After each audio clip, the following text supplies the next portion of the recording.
Pinag-aaralang palitan ng kumpanyang nagsusupply ng kuryente sa Siquijor dahil sa iba't ibang paglabag ayon sa Energy Department.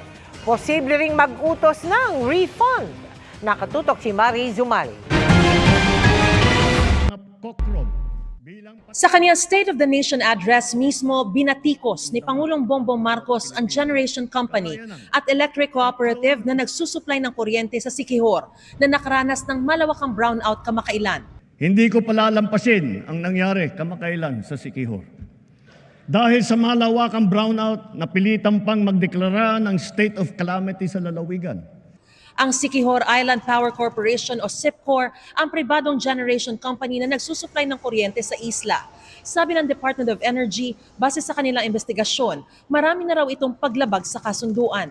Walang permit yung ibang genset niya. Ang isa is ang non-delivery of what they're supposed to deliver. 9 megawatts ang kailangan i-deliver. Minsan 5 megawatts lang na-deliver. Even worse, kasi dati 4 lang yung may sira, ngayon 5 yung may sira. Ang malaking pagkakamali rito ng SIPCOR ay yung tinatawag nating N-1.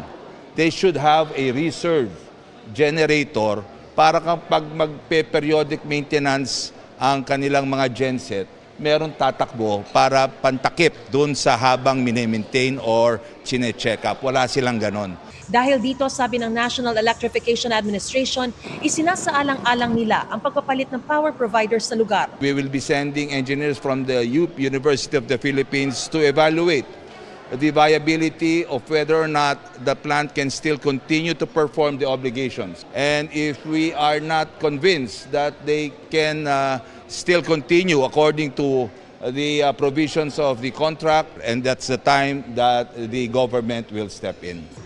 Ang problema, sila lang din ang tanging nagsusupply ng kuryente sa lugar. Regulations needs to be stricter also, kaya nire-review namin. Pero nag-iisa lang kasi yan dyan eh. And wala nang ibang choice ang taga Siquijor, kundi yun lang.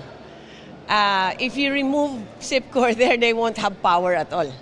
So, kaya tinutulungan sila namin this past few months, tinutulungan kung anong kailangan. Pero hindi raw ibig sabihin nito ay hindi sila pananagutin sa kanilang mga paglabag. Binuksan din ang posibilidad ng refund sa mga apektadong residente kung mapatutunayang sobra ang bayad sa SIPCOR. Ilang beses na kaming humingi ng tugon mula sa SIPCOR pero hanggang ngayon ay wala pa rin daw silang pahayag. Nagsisimula na raw lumikha ang DOE at NEA ng mas mahigpit na patakaran upang regular na inspeksyonin ng mga generation facilities, paikliin ang permit durations at pahusayin ang oversight ng National Power Corporation sa mga isla na disconnected sa main grid. Bukod sa Siquijor, bumuo na raw ng interagency team ang DOE, NEA, Transco, NPC at ERC upang suriin ang kondisyon ng kuryente sa iba pang mga lugar. Para sa GMA Integrated News, Mariz Umali, nakatutok, 24 oras.